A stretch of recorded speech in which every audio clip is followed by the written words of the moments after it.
Bonjour à tous, on se retrouve aujourd'hui pour une nouvelle vidéo. Aujourd'hui, je vous retrouve pour une vidéo où on va parler du pranayama. Qu'est-ce que le pranayama? It's beginning to look a lot like Christmas. Everywhere you go, take a look at the 5 and 10.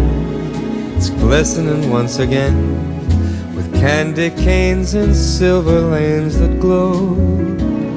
It's beginning to look a lot like Christmas. Toys in every store, but the prettiest sight to see is the holly that will be on your own front door. Donc pour commencer cette vidéo, on va venir reprendre un petit peu les bases. Qu'est-ce que le pranayama? Donc déjà, on va décortiquer un petit peu le mot, parce que le pranayama, donc c'est un nom sanskrit qui signifie quelque chose quand même. Donc prana, la première partie du mot pranayama, prana ça signifie le souffle et yama ça signifie le contrôle. Donc en fait pranayama c'est le contrôle du souffle. Donc en yoga on parle beaucoup du pranayama, de la respiration, du coup c'est vraiment le travail de la respiration, c'est le yoga de la respiration, le pranayama, le contrôle du souffle.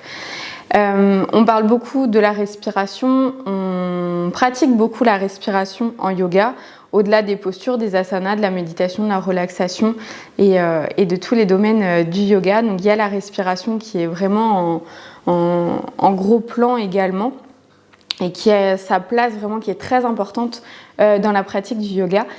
Pour de nombreuses raisons, c'est parce que donc déjà elle fait partie d'un des piliers du yoga. Donc dans une prochaine vidéo, je vais vous parler de l'arbre du yoga qui reprend les 8 piliers du yoga. Donc à quoi correspond le yoga? Est-ce que ça englobe vraiment toute cette pratique du yoga? Donc vous pourrez le retrouver dans la prochaine vidéo où je vous parle de l'arbre du yoga.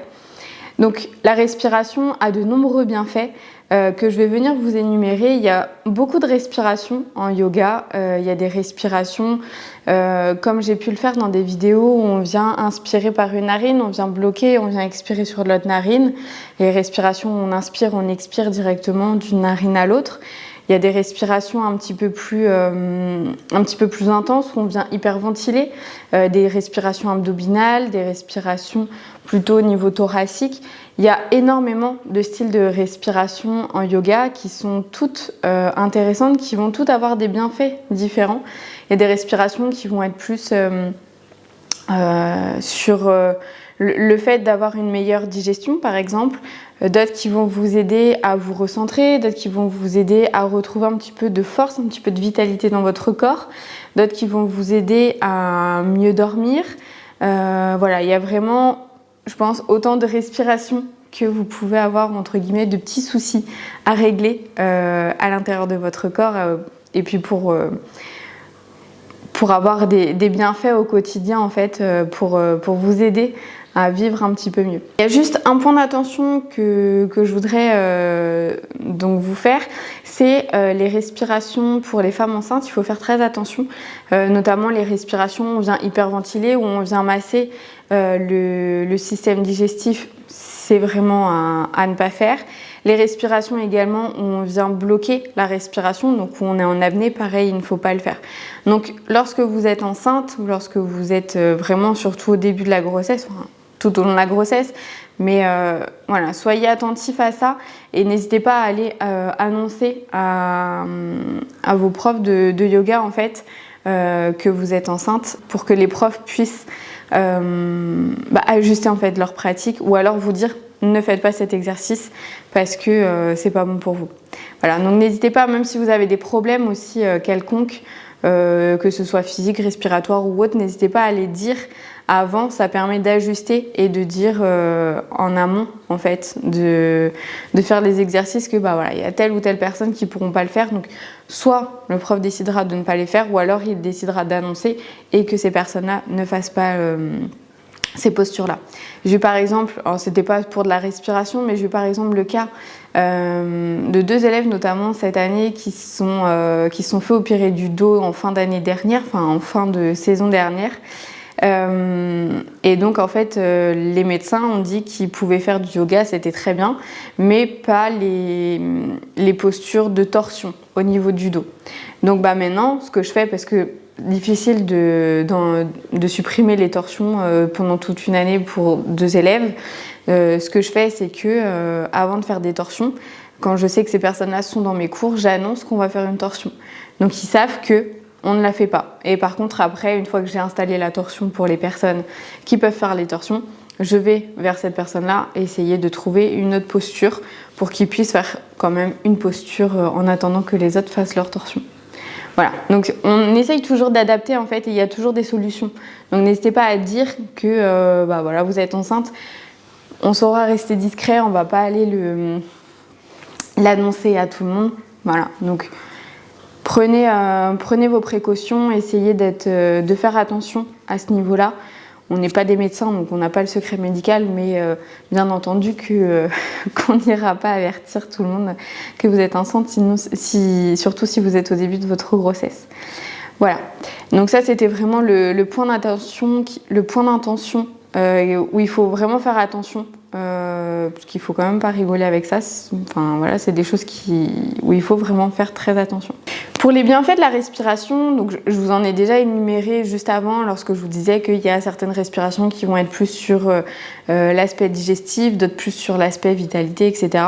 Donc on va retrouver tous ces bienfaits-là. Donc il y a retrouver de la force intérieure, de la vitalité. Ça va vous aider également à réduire votre stress et à gérer votre stress, d'avoir des exercices de respiration lorsque vous sentez que vous avez un pic de stress, un pic d'anxiété. Un petit exercice de respiration, ça va tout de suite vous calmer et vous apaiser. Ça va aussi avoir un effet sur la digestion. Il y a des respirations qui vont être plus sur la digestion, sur le fait de masser vos viscères, les systèmes digestifs, etc. Donc ça va vous faire du bien, surtout pour les personnes qui sont souvent ballonnées par exemple. Ça va vous aider dans la circulation des énergies.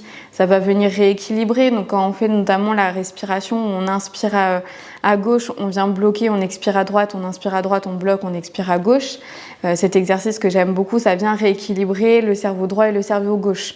Donc ça vient remettre un petit peu les pendules à l'heure, ça vient remettre un petit peu la bascule entre les deux et de venir vraiment équilibrer et être bien stable dans tout ça.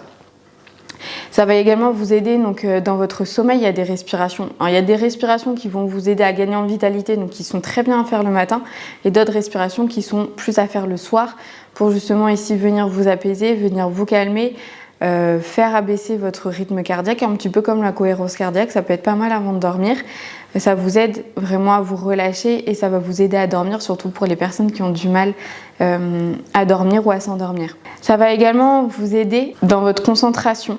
Le fait de rééquilibrer, de réénergiser tout votre corps et tous vos points d'énergie, ça va vous aider à mieux vous concentrer et à pas vous éparpiller dans tous les sens. Donc ça vous permet sur un petit exercice de 5 minutes peut-être de relâcher un petit peu la pression, c'est un petit peu en lien avec le stress également, vous relâchez la pression et puis après vous aurez les idées un petit peu plus claires et ça aura un impact également sur votre productivité. Si vous avez moins de stress, plus de vitalité, plus de concentration, un meilleur sommeil, forcément votre productivité n'en sera que décuplée. Voilà, donc c'était une rapide vidéo sur le pranayama, j'espère que ça vous en a appris davantage et je vous dis à demain pour une prochaine vidéo. Namasté.